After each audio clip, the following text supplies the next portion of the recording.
That is why we have uh, so many heart centers. Why there is a need for so many heart centers? They say heart care center. What care can they give to the heart? Uh, the heart is so weak that it cannot face any unfavorable situation. Why? Because we have not learned at two levels. This verse is also very deep. It is talking about two levels. The internal level, that is man mana bhav mad bhakto. Can one see? No. It is on the subtle level. And second also, gross level. What is that? Madhyaji and Mam Namaskuru. This is at the level of our body and senses. So unless and until we train our mind and body to be able to remain unaffected. So it is temporary, the world is anityam. So nothing will stay forever. Neither the state of happiness nor the state of distress. It is likely to change. It will change. Certainly it will change. But till the time we stay here in this world will constantly inflict some miseries upon us because it is asukham lokam. And Krishna says, Imam prapasya bhajasvamam. So if you have come into this place, then what you have to do? You have to perform bhajan. Last time we discussed what does bhajan mean. Anyone remembers what does bhajan mean? What is bhajan? Actually, truly speaking, what is bhajan? Think. We consider someone as bhajan singers. No, they don't have the monopoly to perform bhajan. Who can perform bhajan or what it means to perform bhajan?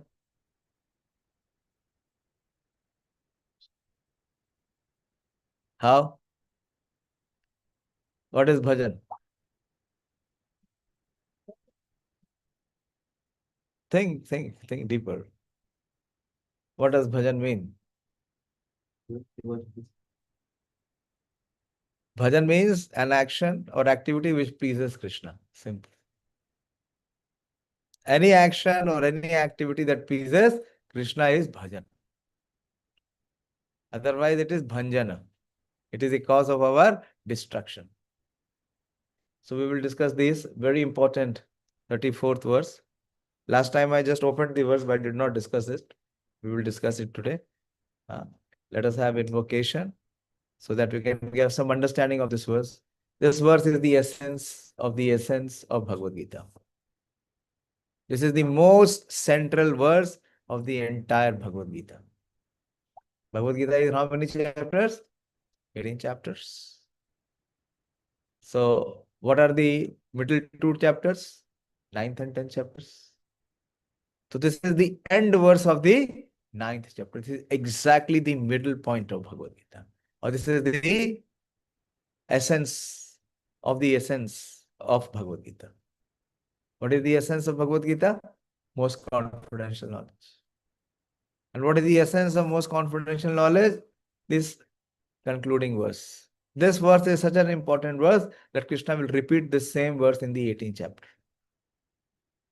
Om Ajnanatimirandhasya Jnananjana Shalakaya Chakshurun Militam Yena Tasmai Shri Guruve Nama Shri Chaitanya Manobhishtam Sthapitam Yena Bhutale Swayam Rupa Kadamayam Dadati Swapadantikam Vandeham Shri Guru Shri Yuta Padakamalam Shri Gurun Vaishnavanscha Shri Rupam Sagrajatam Sagana Raghunathanvitam Tam Sajivam Sadvetam Savadutam Parijana Sahitam Krishna Chaitanya Devam Shri Radha Krishna Padan Sagan Lalita Shri Vishakhan Vitamscha He Krishna Karuna Sindhu Dinabandhu Jagatpate Gopesha Gopika Kanta Radha Kanta Namostute. Tapta Kanchana Gaurangi Radhe Vrindavaneshwari Vrishabhanu Sute Devi Pranamami Hari Priye Vansha Kalpatarubhyascha Kripa Sindhu Bhayevacha Patitanam Pavanebhyo Vaishnavebhyo Namo Namah. जय श्री कृष्ण चैतन्य प्रभु नित्यानंद श्री अद्वैत गदाधर शिवासादि गौर भक्त वृंद हरे कृष्णा कृष्णा कृष्णा कृष्णा हरे हरे हरे राम राम राम हरे हरे नमो विष्णुपादाय कृष्ण पृष्ठाय भूतले श्रीमते भक्ति वेदांत स्वामी निति नामिने नमस्ते सारस्वते देवे गौरवाणी प्रचारिणे निर्विशेष शून्यवादी पाश्चात्य देश तारिणे हरे Krishna. So Bhagavad Gita is presented in the 18 chapters, and Krishna starts to give this transcendental knowledge from the second chapter. In the second chapter, Krishna gives knowledge about the soul. One who knows, one who has knowledge of the soul, he can be liberated. From where? From the bodily conception of life. And then in the third and subsequent chapters, Krishna gave knowledge for attaining the supreme. In the seventh, he spoke specifically about his divine powers, his potencies, his energies. And the eighth chapter speaks about the knowledge of the truth about the personality of Godhead and the science of devotional service. So they are more confidential. But this ninth chapter is most confidential because this chapter exclusively focuses on devotional service. So this chapter is the most confidential chapter, and it surpasses the knowledge which is given in other chapters. So this is called as the most confidential knowledge. And what is that most confidential knowledge? Now we have come to the end of the chapter. How many of you were able to touch upon this most confidential knowledge? What is the most confidential knowledge? What is the most confidential part of this chapter's knowledge, which makes the chapter become entitled as most confidential knowledge? What is the understanding? Why this chapter is entitled most confidential knowledge? What is that most confidential part in this chapter? We have come to the end. So what makes this chapter to be known as most confidential knowledge?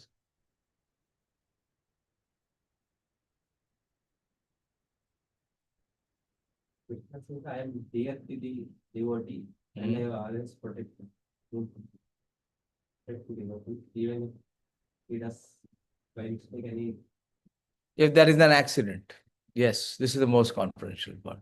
That Krishna never abandons his devotee. Krishna never gives up his devotee under any circumstances. Once a devotee is always a devotee. Krishna is known as Dinabandhu and is known as Bhakta Vatsala. These are the two most outstanding features or qualities of the Supreme Lord.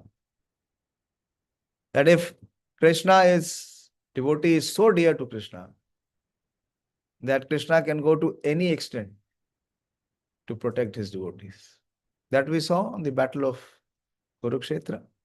Krishna said that I will not fight. I will not even take up a weapon. And what happened? When Bhishma Dev was shooting flurry of arrows on Arjuna, and it seemed as if Arjuna's life was in danger. What did Krishna do? Krishna jumped off the chariot. He snatched the wheels of the chariot and made it a Sudarshan Chakra. And he surcharged to attack and kill Bhishma. He gave up his promise. to protect his devotee. So here in this chapter very beautifully, it portrays and presents the extraordinary relationship that Krishna has with his devotee. And Krishna favors his devotee to such an extent that he can go to any length or any level to protect his devotee. That is the very sweet part of relationship of what Krishna has. So, but who is a devotee? And what does a devotee do? Devotee does bhajan. And how he performs bhajan? Both internally and externally. Internally, how? By his mind and intelligence. And externally, by his body and senses. So all his faculties are engaged in service of Lord Shri Krishna. So I'll repeat the verse. Manmana bhava mad bhakto madhyaji mam namaskuru mame vashyasi suktevam atmanam matparayana madmana bhava mad bhakto madhyaji mam namaskuru mame vashyasi yuktevam atmanam matparayana. Now understand from a different angle. Last time what we discussed. So what Krishna says is, Mat mana, engage your mind always in thinking of me. So where is the mind? The mind is not visible. Is it visible? Is it not? So it is subtle sense. And become my devotee. Being a devotee, is it a internal disposition or external disposition? It is an internal disposition. One may think of Krishna, but not necessary that he will be a devotee. We will discuss that characteristic also. Hare Krishna, please come. So what Krishna is saying, that always think of me and be my devotee. Because one can also think of Krishna not being his devotee, being his enemy.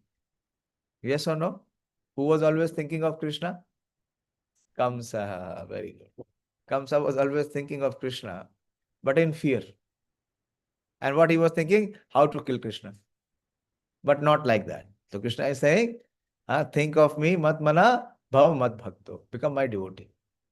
So this is the internal disposition, the internal consciousness of the person, that he always thinks of Krishna's interest. He thinks of Krishna's instructions. And then Madhyaji and Mam Namaskuru. Madhyaji means to worship. So how do we worship? Through our bodies, parts, through our limbs. And Namaskuru, how do we do Namaskar?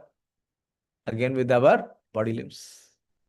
So internally and externally, engaging all our faculties in service of Krishna.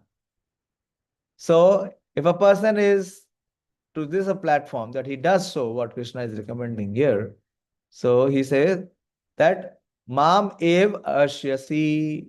So he will certainly come to me, or he will become my companion. He will become my companion. He will come to me. He will not remain in this anityam asukham lokam. So this is what bhajan is. In a way, Krishna is explaining here what is bhajan. He says, anityam asukham lokam prapasya bhajasvamam. So how that bhajan is to be performed? Both internally and externally. Not partially. Externally one is doing, but internally he is not connected. Then it is not a bhajan. And one may be saying, every day I am thinking of Krishna, but I am not performing any activity. That is also not a bhajan. So it has to be performed with both the body and the mind. So if one does that, so Krishna is saying, he will come to me because he is yuktevam. Yukta means he is always connected to me. How he is connected? Through the service. So the service that he is performing internally and externally. And he is mat parayana. Parayana means to take shelter. Here it is that devoted to me. So we will discuss the Prabhupada's purport today. The other day we just opened the verse. So in this verse, it is clearly indicated that Krishna consciousness is the means of being delivered from the clutches of this contaminated material world. So this, what is this material world? Dukkhalayam ashashvatam. In the previous chapter, Krishna explained that. And again, he has explained this in the 9th chapter, in the last verse. So this material world is contaminated with the three modes: the mode of ignorance, the mode of passion, and the mode of goodness. These three modes are like three chains. If there is a criminal, so how is the criminal kept captive? He is chained. Someone says, I have a golden chain. So is it a matter of joy or prestige? Or someone may say, I have a silver chain. Or someone may say, I have a iron chain. So what are these three chains? The iron chain is compared to the chain of ignorance. And the mode of passion is like the chain of silver and the mode of goodness. But actually it is chained. It will keep the soul captain within the body. So that is why this place is a place of contamination and suffering. Because one does not come to realize that he is spirit soul beyond this body. So that is contamination. That is covering of the consciousness. The contamination is the covering of the consciousness. Sometimes unscrupulous commentators distort the meaning of what is clearly stated here. That all devotional service should be offered to the Supreme Personality of Godhead. Here Krishna is very clearly declaring. One, he is declaring, and second, he is also demanding. Very clear. He is declaring what is to be done, and is very clearly giving this is as his instruction also. But Prabhupada says there are some unscrupulous commentators, those who are, like Krishna said, that mat mana bhav mad bhakto. There are many commentators of Bhagavad Gita who are actually not devotees of Krishna. How do one distinguish who is a devotee of Krishna and who is non-devotee commentator of Krishna? How to know? In market, there are more than 2000 editions of Bhagavad Gita. How many? 2000 editions. And why Prabhupada gave one more edition? Because Prabhupada said that not even one is authentic. Why? Because none of them know what actually the Bhagavad Gita is. Who can know Bhagavad Gita? Yeah, one who is connected to Krishna. If one has no connection with Krishna, how can he comment on Bhagavad Gita? What is his comment on Bhagavad Gita? Either imagination or speculation. There is no substance in that. So Prabhupada is saying that unscrupulous commentators divert the mind of the readers to that which is not at all feasible. Some commentators do not know that there is no difference between Krishna's mind and Krishna. So this is very unique. As we as conditioned soul, we have three levels. One is the bodily level that we connect and relate to ourselves. And beyond body is the subtle level of mind, intelligence, and ego, which we can't see, but we feel. But beyond that is the spirit soul, which we don't feel or we don't see. So we are completely in oblivion. But in Krishna's case, there is no three levels, there is only one level. And what is that level? He is only at the spiritual platform, he is at the transcendental platform. That Krishna has already explained previously in the 4th chapter. So he is Avyaya Atma. His body is also imperishable. Why? Because it is transcendental. Our body is perishable. Date of birth, and along with date of birth comes the date of expiry, which no one wants to inquire. Everyone wants to remember date of birth and they would celebrate. What a foolish kind of culture we have. We are so naive. We are so foolish. Along with the date of birth has come the date of expiry. And we think, I've seen a pigeon. When the pigeon sees the cat, what does the pigeon do? He closes his eyes. What he says? That I cannot see the cat. And what he thinks? The cat cannot see me. And what happens? The cat captures and kills the pigeon. Once I had, this live demonstration. Many years back, I had come to my parents' place. And you see like this window here, the central window where the AC is. The AC is not there. So there was a broken glass. This glass was broken. And the pigeon was to this side, and there was a sunny day, and it was winter. So it was sitting on the window and, enjoying the warmth of sun. And the cat was just behind the window. And the pigeon was enjoying the sun, and in a moment, the cat caught the pigeon and killed it. So similarly, in this material world, any moment, the agents of Yama can pounce upon us and terminate our existence. But we are not at all opening our eyes to prepare for that day, the day of our departure. Anyone knows? Anyone is guaranteed for so many years he will stay here? No. So here Prabhupada is saying that they do not know there is difference between that there is no difference between Krishna's mind and Krishna's, and it is not an ordinary human being. He is absolute truth. His body, his mind, and he himself are one and the absolute because they are on the spiritual platform.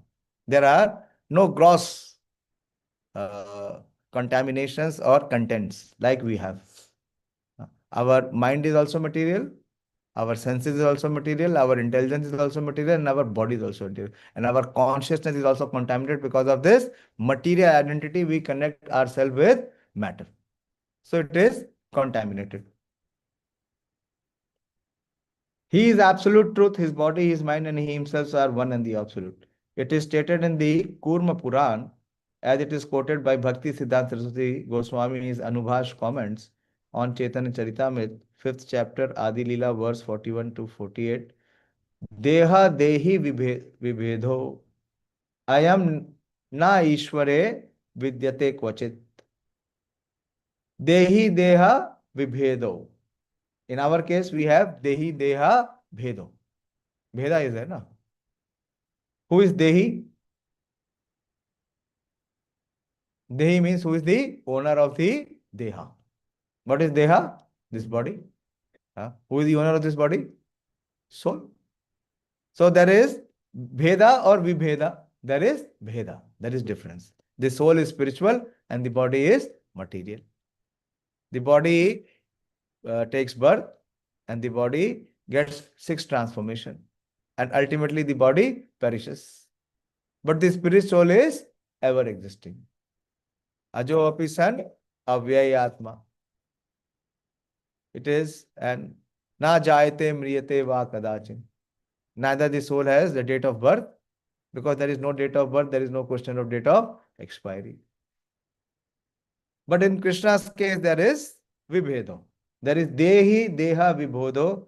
I am neshware vidyate kvachit. This means that there is no difference in Krishna, the Supreme Lord, between himself and his body. But because the commentators do not know this science of Krishna, they hide Krishna and divide his personality from his mind or from his body. Why? Because they are not devotees. They do not know the characteristic and quality of Krishna. Krishna has already declared that Krishna's janma and karma is transcendental.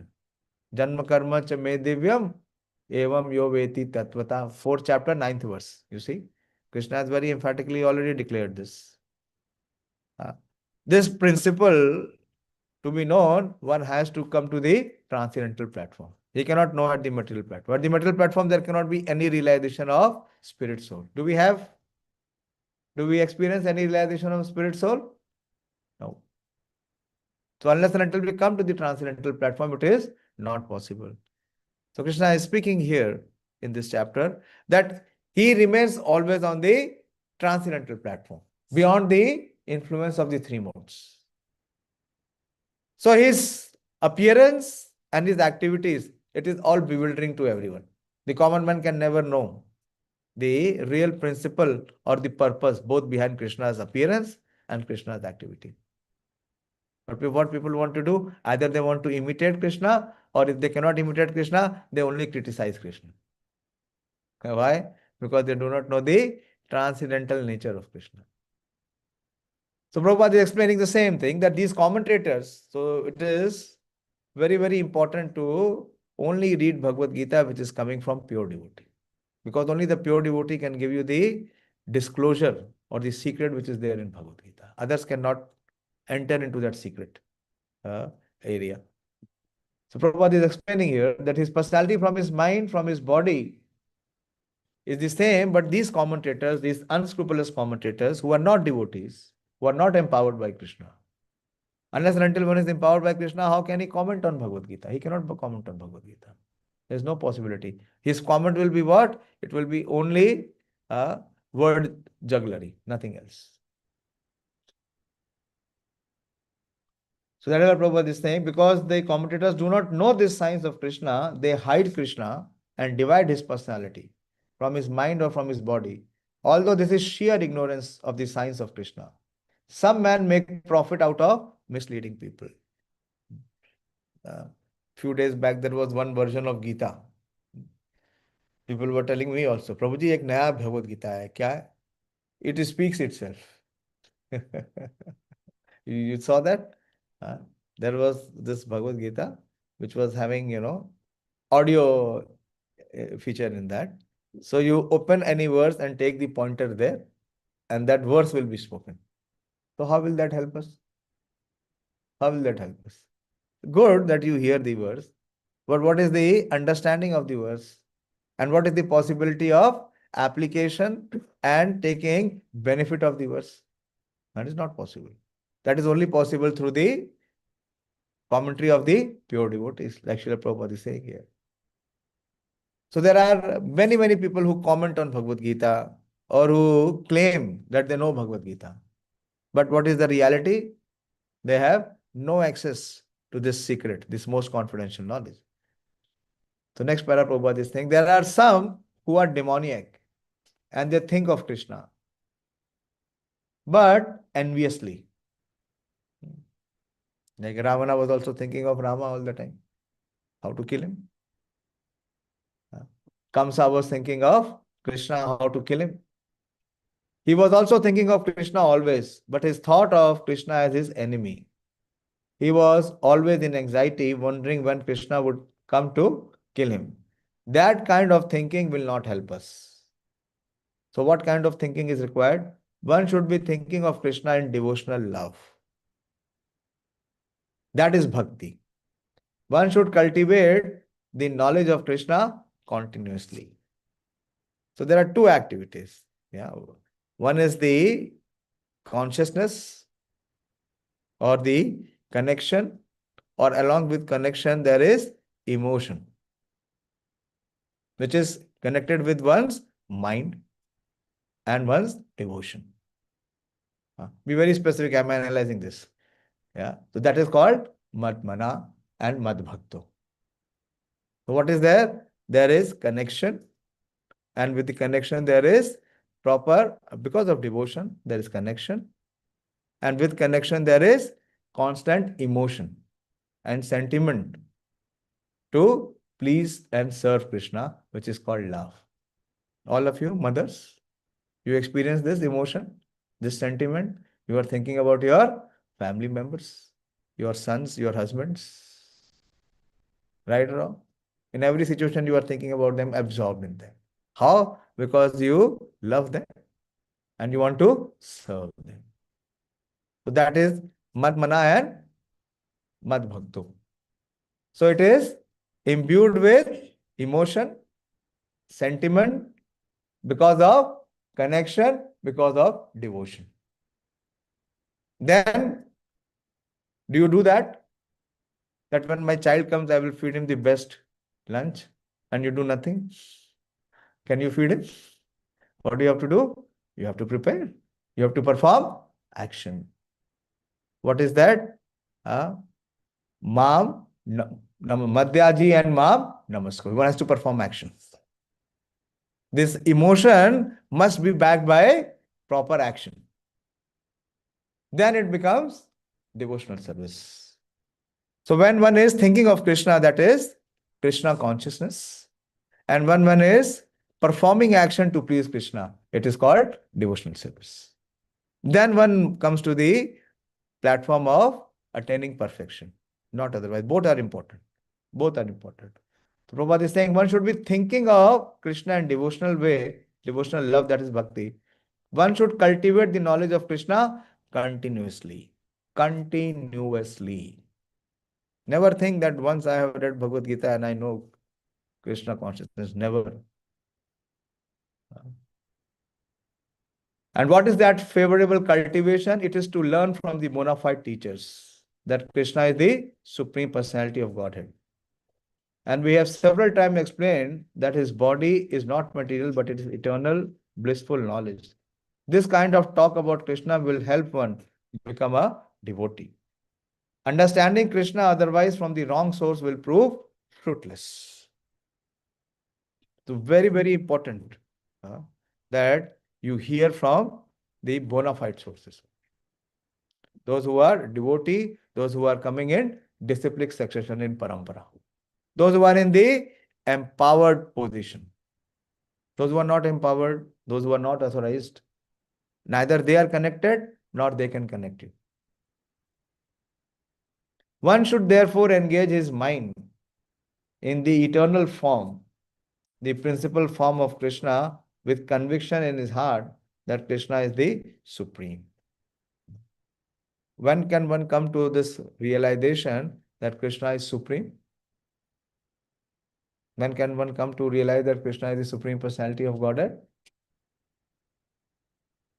As per Bhagavad Gita, in the 7th chapter, Krishna has said that when one can come to this conviction and realization that Krishna is the Supreme Personality of Godhead. Have we come to that stage?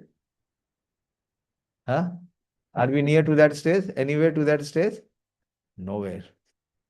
Nowhere. Yes, what is your understanding? Okay, that is one. Bahunam Janmanam Ante, when one is Jnanvan. And right now, what are we? Agyanvan.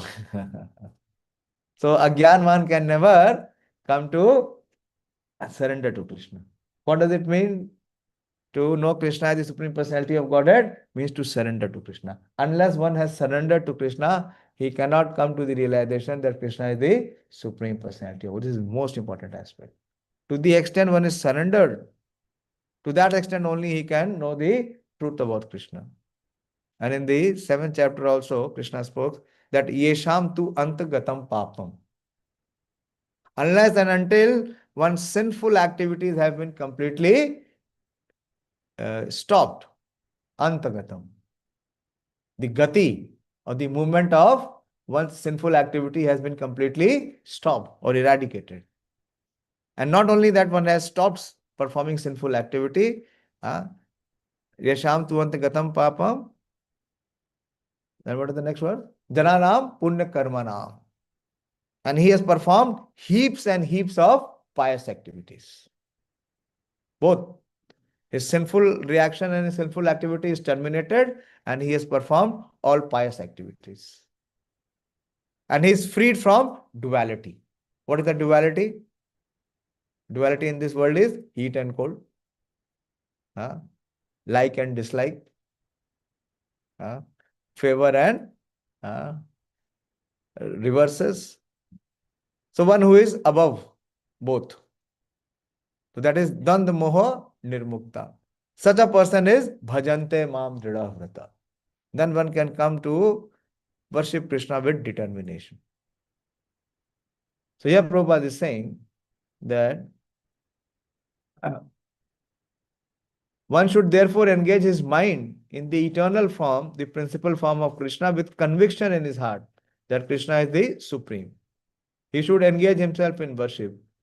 There are hundreds and thousands of temples in India for the worship of Krishna, and devotional service is practiced there. When such practice is made, one has to offer obeisances to Krishna. We went to Yatra. So in Yatra, wherever we were going, what we were doing? What we were doing?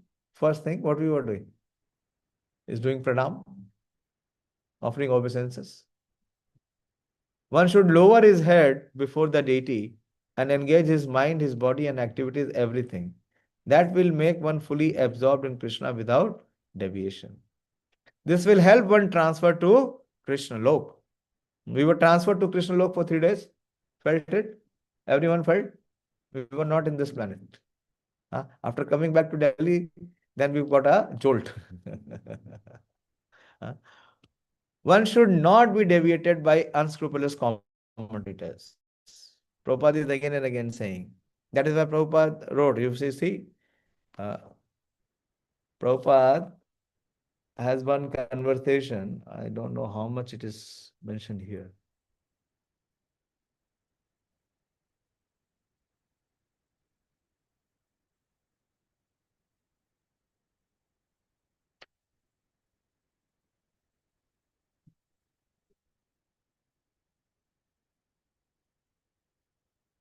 Now, Prabhupada is saying that in the preface, if you see in the preface, in the second page, in the second prayer, Prabhupada says that I personally, I have any credit in this matter is only that I have tried to present Bhagavad Gita as it is, without any adulterations. And he says, before my presentation of Bhagavad Gita as it is, almost all English editions of Bhagavad Gita were introduced to fulfill someone's personal ambition. But our attempt in presenting Bhagavad Gita as it is to present the mission of the Supreme Personality of Godhead Krishna. Our business is to present the will of Krishna, not that of any mundane speculator like the politician, philosopher, or scientist. For they have very little knowledge of Krishna, despite all their other knowledge. And Prabhupada talks about this verse only. Very interesting. When Krishna says, Man mana bhav mad bhakto madhya jimam namaskaru, we, unlike the so-called scholars, do not say that Krishna and his inner spirits are different. Krishna is absolute, and there is no difference between Krishna's name, Krishna's form, Krishna's quality, Krishna's pastime. This absolute position of Krishna is difficult to understand for a person who is not a devotee of Krishna in the system of parampara. So it cannot be understood by any normal class or ordinary class of people.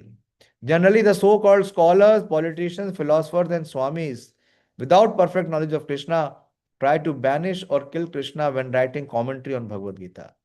Such unauthorized commentators' commentary upon Bhagavad Gita is known as Mayavadi Bhashya. The Lord Chaitanya has warned us about these unauthorized men. Lord Chaitanya clearly says that anyone who tries to understand Bhagavad Gita from the Mayavadi point of view will commit a great blunder. The result of such a blunder will be that he will be misguided student of Bhagavad Gita, will certainly be bewildered from the path of spiritual guidance and will not be able to go back home, back to Godhead. And why Prabhupada presented this Bhagavad Gita? For the purpose is to present this Bhagavad Gita as it is in order to guide the conditioned student to the same purpose for which Krishna descends to this planet once in a day. So the purpose of Srila Prabhupada presenting Bhagavad Gita as it is to fulfill the mission of Krishna, not to fulfill any other mission or any other ambition. So such personalities, such divine personalities, they know that Krishna is the Supreme Personality of Godhead. And one who follows in their footsteps, there is possibility for them to also know Krishna, because Krishna will actually reveal to them. We cannot know Krishna by our own effort or by own attempt. Krishna can only be known through his revelation, through his mercy. And when he will reveal, and to whom he will reveal? Sorry? Yeah, speak. Yeah, when we please him. We may from our side make a claim of surrender, but it may not be surrender. Surrender is accepted when Krishna accepts our surrender, when he is pleased. And he is pleased when we perform bhajan. Bhajan. So when we perform bhajan, when we please Krishna, then Krishna reveals himself. So this is very important. So that is why Prabhupada is saying that we should not, please do not pick up any Bhagavad Gita or think it is the same. It may have the same verses. I've discussed so many times. It will have, Sanskrit will be the same, exactly the same, verbatim. Not even one word different. But where is the difference? The difference is in the explanation, in the commentary, in the purports.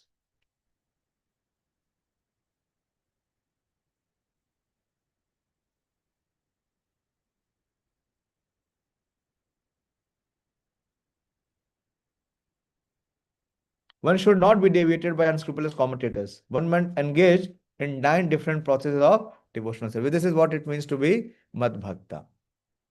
Krishna says, na, Mat Mana and be my Bhakta. So what does Bhakta mean? Bhakta means one who is engaged in 9 different processes of devotional service, which begins from hearing, like what we are doing now, hearing, Shravanam. Shravanam, and when one has sufficiently done Shravanam, then what he will do? Kirtanam. What I am doing? Kirtanam. You are doing Shravanam, and I am trying to do Kirtanam. What I have heard, I am trying to share and, discuss with you. So that is called Kirtanam. Kirtanam means glorifying the Lord.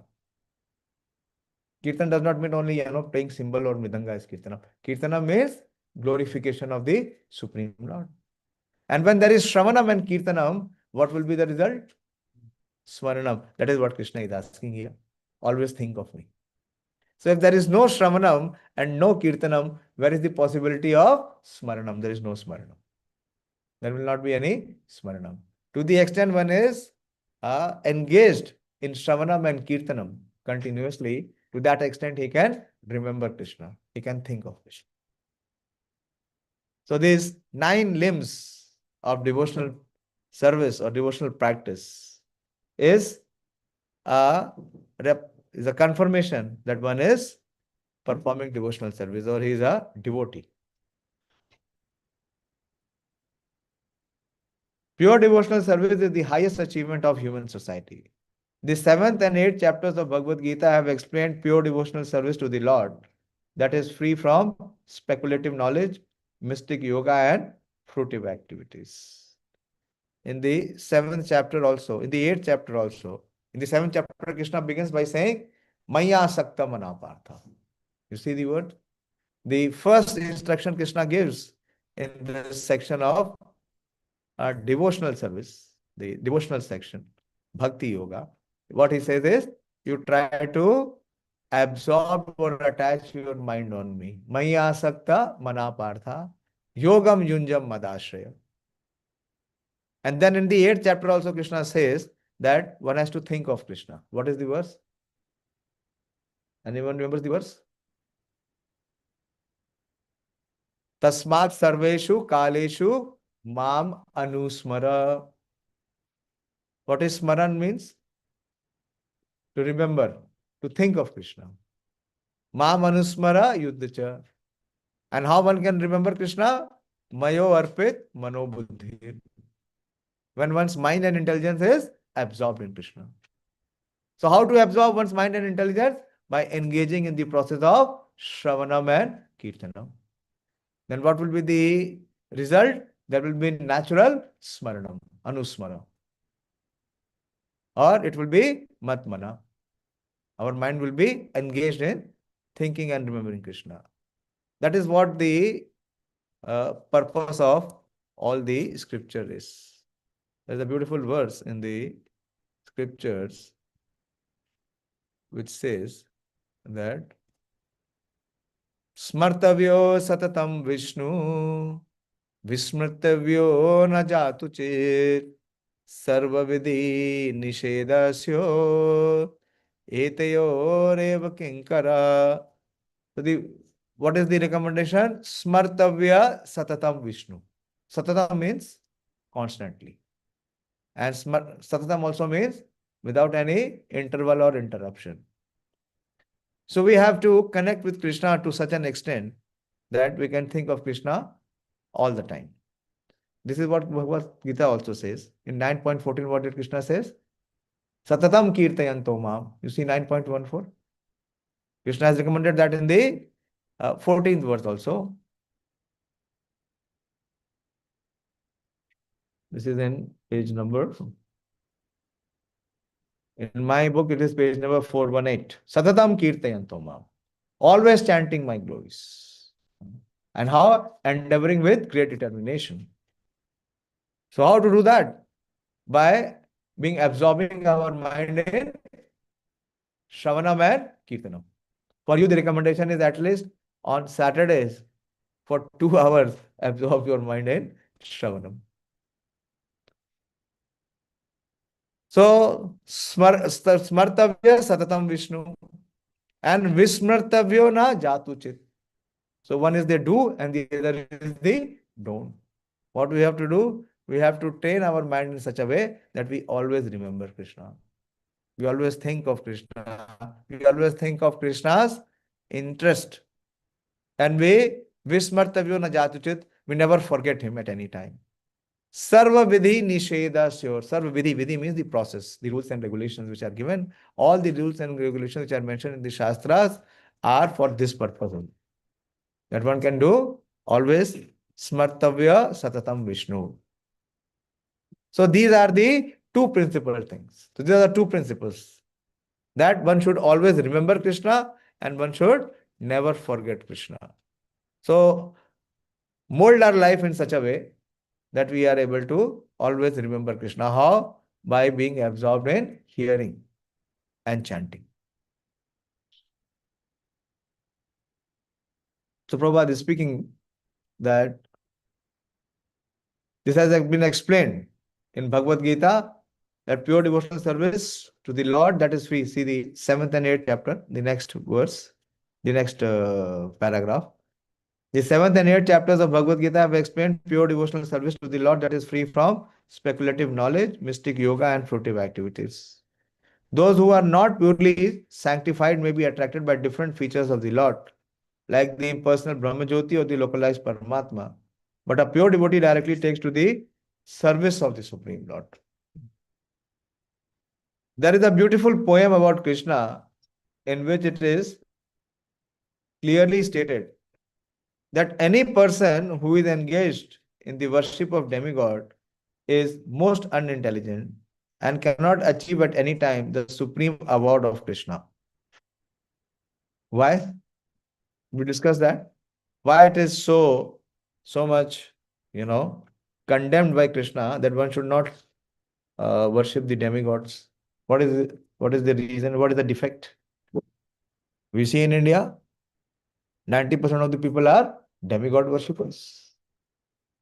But here, Prabhupada is writing clearly that one who is worshipping demigod can never reach the abode of the Supreme Lord. Cannot achieve at any time the supreme award of Krishna. Worship of demigod is most unintelligent. Why? Why? One may challenge. How can you say so? What makes you say so? What are the bases? Why it is not recommended or it is condemned that one should not worship the demigods?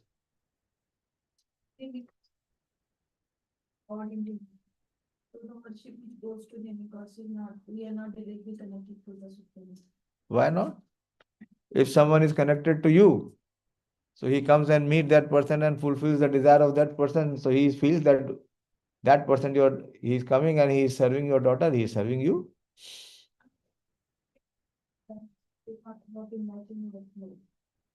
Think deeper.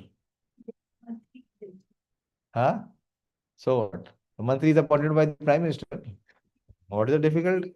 They have not appointed me and you. At least these people are authorized. They are bona fide. They are appointed by the person who is in power.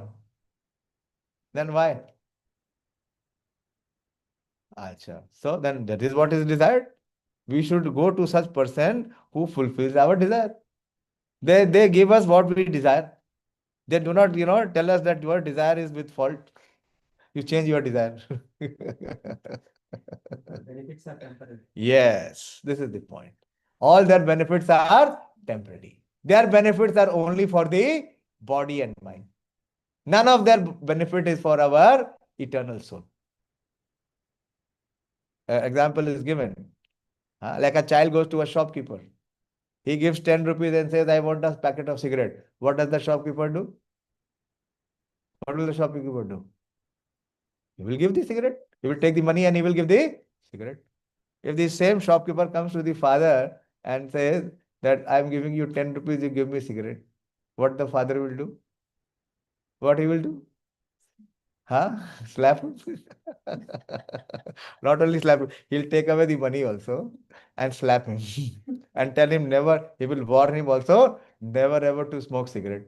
But if the father is himself smoking, how can he tell the child? But the point, this is the principle. The demigods are appointed agents. They are not our eternal well-wishers. They are not our eternal well-wishers. They are only interested in their business. If you give them what they require, they will give you what you desire. Simple. Whether it does good to you or it harms to you, they are not bothered. Because the relationship with the demigods is not eternal. It's temporary. So their benefits are also all temporary. So a person who is intelligent, a person who is a foolish person, there are two types of people. There are two types of aspirations or goals also. One is called the Shreyas, which is the ultimate benefit, and one is called the Preyas, which is the immediate benefit. So people in today's world, they are interested in immediate benefit. And they want to sacrifice the ultimate benefit. That is why they will suffer. Otherwise, how the suffering will come? If they become awakened and if they become intelligent, then where is the question of suffering? Why there is suffering? Because the decision making is flawed. And how it is motivated? It is motivated by immediate gain, immediate sense gratification. So this is what Prabhupada is saying, that any person who is engaged in the worship of demigod is most unintelligent and cannot achieve at any time the supreme abode of Krishna. The devotee in the beginning may sometimes fall from the standard. That is true. When you come to Krishna consciousness, it seems, it is so difficult. You are telling me not to do this, not to sleep late, not to wake up late, not to have onions and eggs.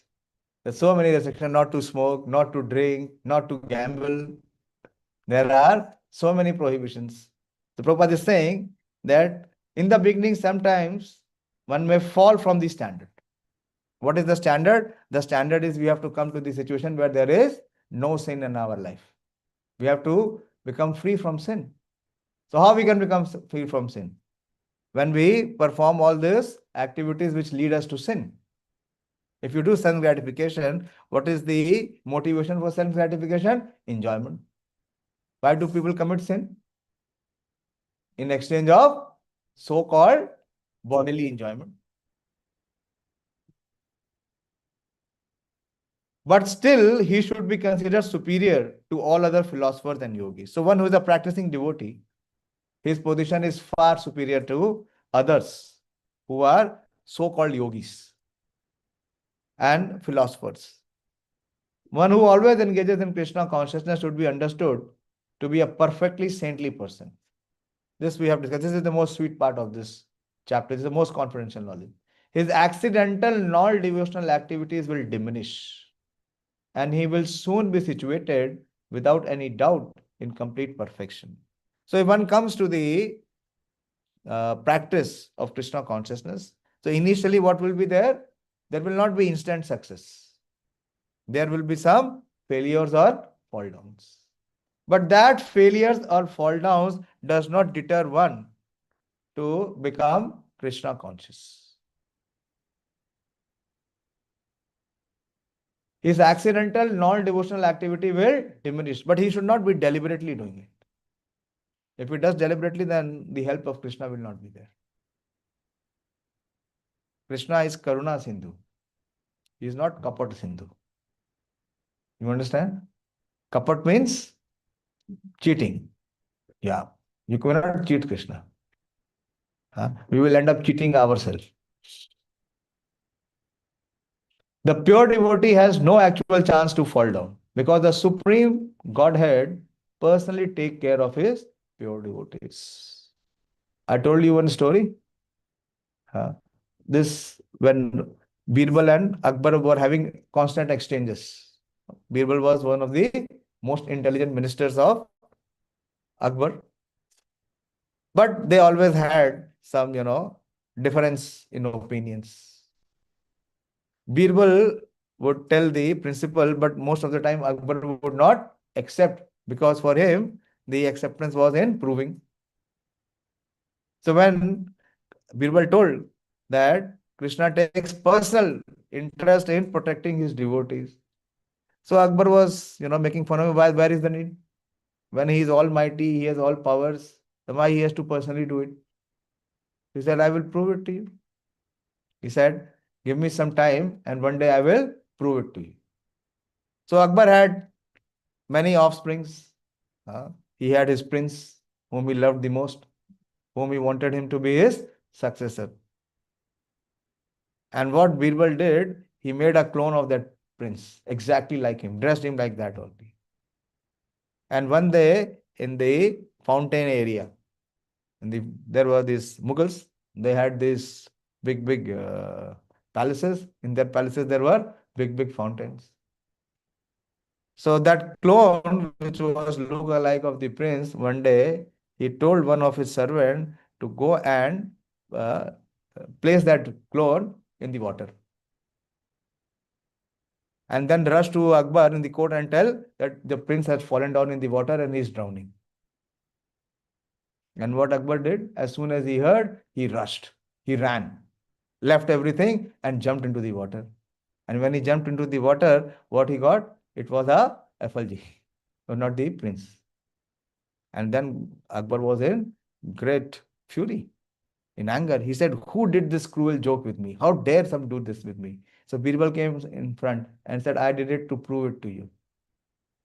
That when your body, at the bodily level, you are his father. And you are also the king. If you have so affection for the body, that when you heard that your prince is drowning, you ran to pick him up. You are the king. You had so many of your soldiers with you. Why didn't you order your soldiers to go and rescue yourself? Where was the need for you to come to the point where you had to jump to rescue him? Then think of the Supreme Lord, whose connection is not based on the body, which will take birth and die. The connection is at the level of spirit, soul, which is eternal. So how much love and affection he is, and to what extent he can extend to protect his devotee. This is what Prabhupada is saying. The pure devotee has no actual chance of fall down because the Supreme Godhead personally take care of his pure devotee.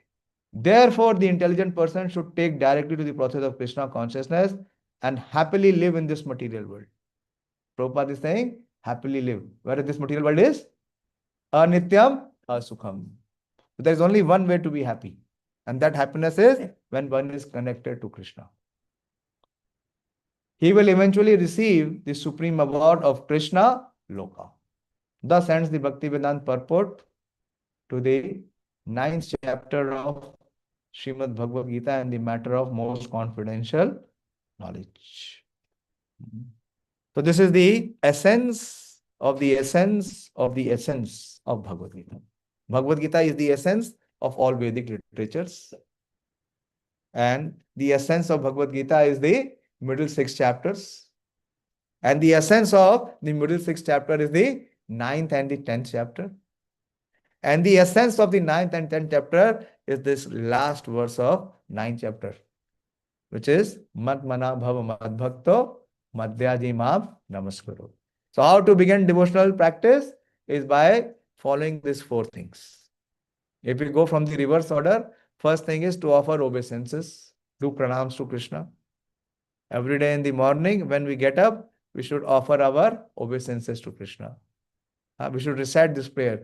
Hey Krishna, Karuna Sindhu, Deenabandhu Jagatpate, Gopesha, Gopika Kanta, Radha Kanta Namastute. Simple.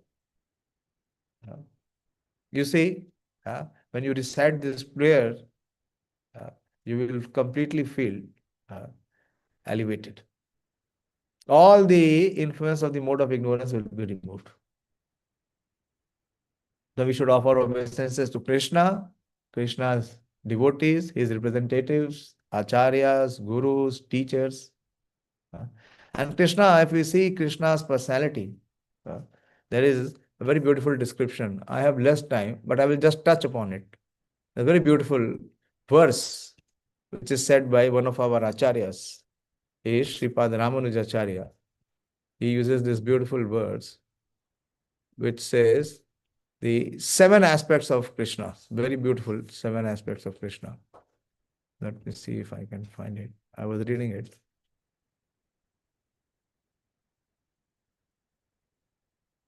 That if you see in the 8th chapter, Krishna is giving us 9 meditations, how to think on Krishna. Mat mana. In the 8th chapter, 9th verse, Krishna is speaking how to think about him, how to meditate on Krishna. He is giving 9 meditations. As I said, in the 7th verse of the 8th chapter, this is page number 372, Krishna says, therefore, Arjuna, you should always think of me in the form of Krishna. And at the same time, carry out your prescribed duty of fighting. Arjuna has the duty of fighting. We may have other prescribed duties. With your activities dedicated to me and your mind and intelligence fixed on me, you will attain me without doubt. So how to do that? In the next verse, Krishna explains that he who meditates on me as the Supreme Personality of Godhead, his mind constantly engaged in remembering me, undeviated from the path, he, O Partha, is sure to reach me. So how to meditate on him? So he gives the guided meditation in the 9th verse. These are 9th verse and 9 ways Krishna speaks. Kavim Puranam Anushashitaram Anora Aniyam Sam Anusmaredya Sarvasya Dhataram Achinta Rupam Aditya Varnam Tamasa Parasta. So the first meditation is that Krishna is Kavim. Kavim means one who knows everything. So one of the feature of the Lord is that he is omniscient. Omniscient means he knows past, he knows present, and he knows future, and he knows anyone and everyone. That is Kavim. And along with Kavim, he is Puranam. Puranam means he is the oldest, he is the original. From him, everything else has emanated. This Krishna will speak in the 10th chapter. Aham sarvasya prabhavo. Then he is the knower of everyone and he is the origin of everyone, and also he is Anushashitaram. Anushashitaram means Anushashan. Everything in this world is disciplined or under his control. So he is the controller. So that is the 3rd meditation. And he is smaller than the smallest. Anora Aniya. Atom is the smallest particle, but Krishna is even smallest, because in every atom he is present there, in the heart of that atom as the super soul. So he has to be even more minuscule to enter into the atom. So he is Anor Aniya. So how one has to think? Anusmarit. Anusmarit. Smarit means to think. Anusmarit means to think according to the guidance. Then he is Dhataram. Sarvasya Dhataram. He is the maintainer of everyone. And he is Achintya. Achintya means he is inconceivable. One cannot know him. And he has Rupam. He is not Arupam. He is not having no form. He has a form. He has a form which is transcendental. So many poets And so many devotees have written so much on Krishna's beautiful form. Madhuram, every limb of Krishna is so attractive. So he is Rupam and he is Aditya Varnam. Varna means the complexion. What kind of complexion Krishna has? Aditya Varnam. His effulgence is million times more than the effulgence of the sun. You see the sun? As soon as the sun comes out, there is so much of effulgence, there is so much of light. Everything is illuminated. But Krishna's illumination is much more than the illumination of the sun. So it is Aditya Varnam. And not only is Aditya Varnam, he is Tamsa Parastat. Tamsa means darkness. Wherever there is presence of Krishna, there is no question of any darkness or ignorance. So these are the various ways to meditate on Krishna. And Srila Ramanujacharya has given us 7 meditations that how to think on Krishna. 7 qualities of Krishna. The first is Karunya. That how Krishna is so merciful. He has such compassion for anyone and everyone. We see in Krishna Leela, there are many examples. All those demons who come to kill Krishna, they also got elevation to the spiritual planet. Aho bakiyam stanakal kutam jigam sayap payadapi asadhvi lebhe gatim dhatri uchitam tatonyam kamva dayalum sharanam vrajema. So one example is given is of Putana. Putana came with what consciousness? To kill Krishna. And she had the most Kalakutam, the most poisonous liquid with her, and she had smeared her over her breast so that she will feed Krishna and she will kill Krishna. But what Krishna did? Lebhe gatim dhatri uchitam tato anyam. Krishna sucked her breast and sucked her life air and killed her. And what destination Krishna gave him? The higher planets, his own planet. So, Kamva Dayalu. So where will you find such a compassionate person? When you come to kill him, and he gives you the highest benediction. Sharanam Rajema. So we see in Krishna many times, many times that all the demons who were killed in Krishna Leela, they all achieved at least salvation, minimum salvation. And the yogis and the rishis, they are trying for many lifetimes to get salvation. They don't get. So the first way to think on Krishna is on Krishna's compassionate nature.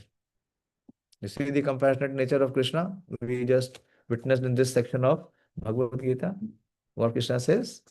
That even if my devotee, even if he commits the most api chedasu papebhyo, if he performs even the most abominable action, api chetsu duracharo bhajate mam ananyabha, he is sadhu. Who will consider sadhu? Will not consider. Even if our closest friend, he goes and kills someone, and what will say? He is the criminal, he is not my friend. Relationship immediately changes.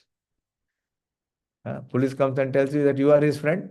We have come to know that you are his good friend. He said, what friendship? I have no friendship. Even relationship change.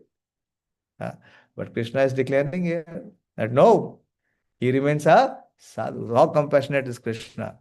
So these are the way. There are 7 ways. It are called the 7 Jaladhis, the 7 oceans of how to remember Krishna. The other is Saushilya. Sushil, you understand? One whose conduct and behavior is very good. So he is an ocean of good character. How we see, although he is having so much power, but he is very submissive to his superiors. He always remained submissive to his grandfather Ugrasen. He never declared himself the king. Even when he killed Kamsa, what he did? Did he become the king of Mathura? No. He reinstated Ugrasen. Yeah. So in this way, we see his character. Even when he went to uh, the Gurukul of his teacher, Sandipani Muni, so he became like a submissive student. He even went to Vishnu Lok, to Yamaraj, to get back the dead sons of Sandipani Muni. So he was submissively carrying out the instructions and orders of his teachers, his spiritual masters. So he is Saurshilya. And what to speak of Krishna's beauty, Saundarya. And then Krishna's Madhurya, Krishna's loving relationship with his devotees, especially the gopis. And Krishna's is like an ocean of gravity, Gambhirya. And his benevolence, it is called Audarya. And 7 is Vatsalya. There is very high level of connection with Krishna in terms of remembering his pastime and his qualities. So this is one meditation. But for us, what is most important, if we chant the Hare Krishna Mahamantra, then there is possibility for us to remember Krishna. Prabhupada writes also in one of the purport, I read Prabhupada was writing, that remembrance of Krishna can come by chanting the Hare Krishna Mahamantra. The simple way of remembering Krishna is by chanting the Hare Krishna Mahamantra.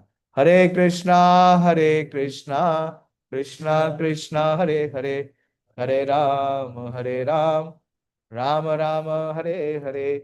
So by chanting, we fulfill all the four. We are absorbing our mind to Krishna. We are becoming devotee of Krishna. We are worshipping Krishna, and we are also offering obeisances to Krishna.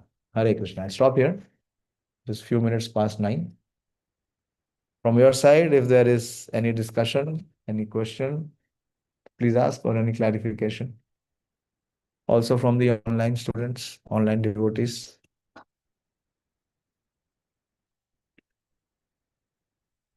There must be some question answer session. Some question, some clarification should be there. Otherwise, conviction will not be there.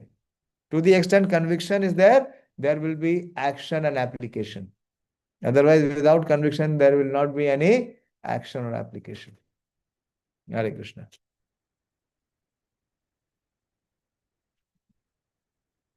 Even devotee of Krishna, he may understand the Bhagavad Gita in different ways.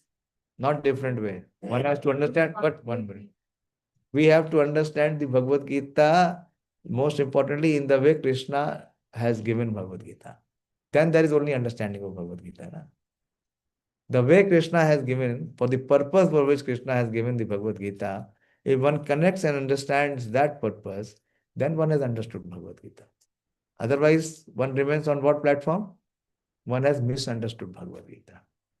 This is important. This is what Prabhupada is, cautioning us. That don't read from those who are non-devotee commentators. Because they don't know. They have no understanding of Bhagavad Gita. They have no connection with Krishna. So how they can connect their readers? So the devotee has only one way of understanding Bhagavad Gita. That is the way Krishna has given or spoken Bhagavad Gita for. What is the purpose of Bhagavad Gita? These 4 things. This is what Krishna is declaring. He is telling Arjuna that if you have come to this world, anityam va sukham lokam, imam prapasya bhajasvava. So how the bhajan is to be done? I will find my way of doing bhajan. Will that help me? Will that help me? Huh? No. If I have come to IARI, I will find my book to do my PhD. I will find my guide to do my PhD. Will that help the student? Will that help him? Say yes or no.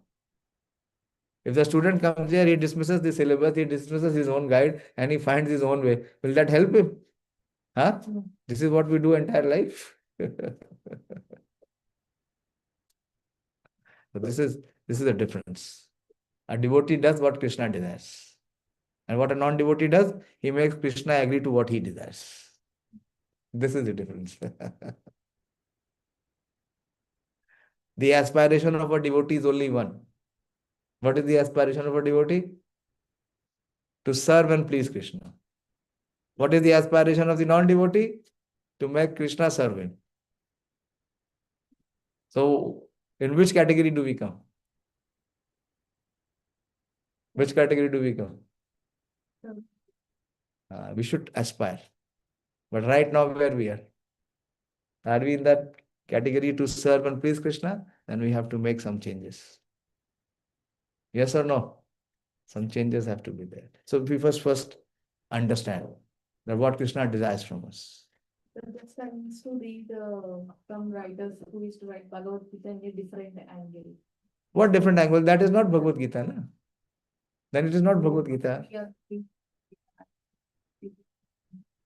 There is only one actual angle, is only one angle. That angle is of Krishna's angle. If one is connected to Krishna angle, it is Bhagavad Gita.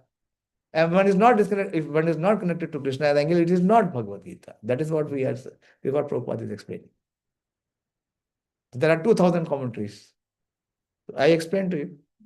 All of them are giving their own interpretation. So it is not Bhagavad Gita. That is why before this Bhagavad Gita as it is came, how many people became full-time devotees by reading Bhagavad Gita? Give me one example. In last 5,000 years. And after Prabhupada gave Bhagavad Gita, in the entire world you have Krishna devotees. How this one book has changed? The book was already there. Did any change happen? Vivekanand went to USA how many years back? How many years back? Huh? But more than 100 years back.